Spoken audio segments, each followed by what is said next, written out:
Kasi maulan ngayon. Oh, hi. Oh, diba? Lupit yan guys, si Pinoy Scavenger. Yan yung pinakagwapo sa buong mundo. Tapos pinakamasipag din sa amin. Ayan. Ay, hindi na pala maulan. Ayan. Hindi na maulan. Hi. Oh. Ay, guys, no. Yan.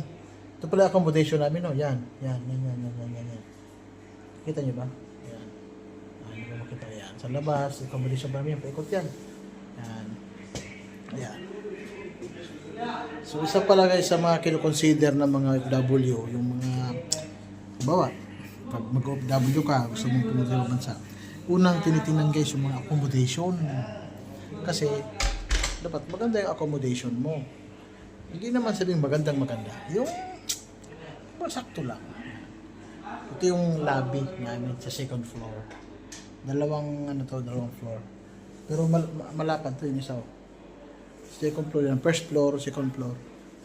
Bawat floor may lobby. Yan ito. May tambayan. May kusina. So ito yung kusina namin guys.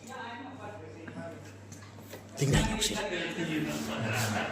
Ito yung kusina namin.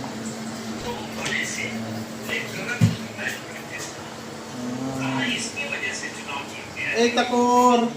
Say hi to my vlog. Hi! Siya po ay Nepal. Luto siya ng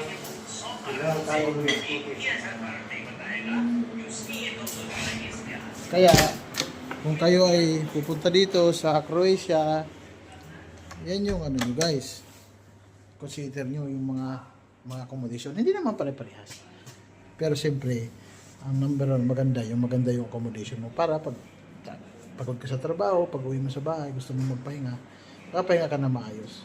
So meron din kaming laundry. What's that? Just try. Oh! Ito ay isda. Niluto nitong namin, kaibigan namin Nepal. Sarap to guys. Isda. Bumili siya ng isda.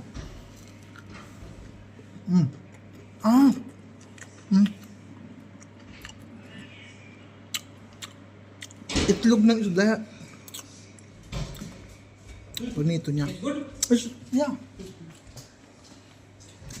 Sarap. Pero dito.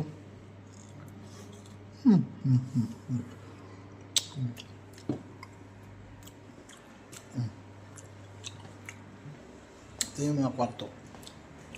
Ano yan? Ang talong. Dito. Tapos, karamihan dito sa Croatia, mga may kapihan. Siyempre. Yan o.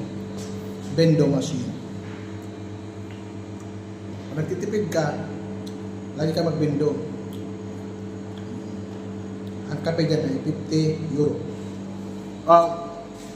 12.50.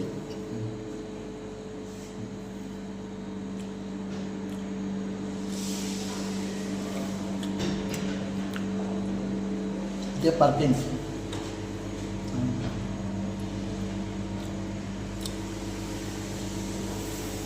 Yan guys, ang ganda dito. Ito sa company namin, at least, maganda accommodation. Pero itong accommodation na to, every lang kami dito. Every winter. Pag summer na, balik na kami dun sa pinagtatrabahoan namin sa hotel. Okay guys, yan muna ang ating update. Bye-bye!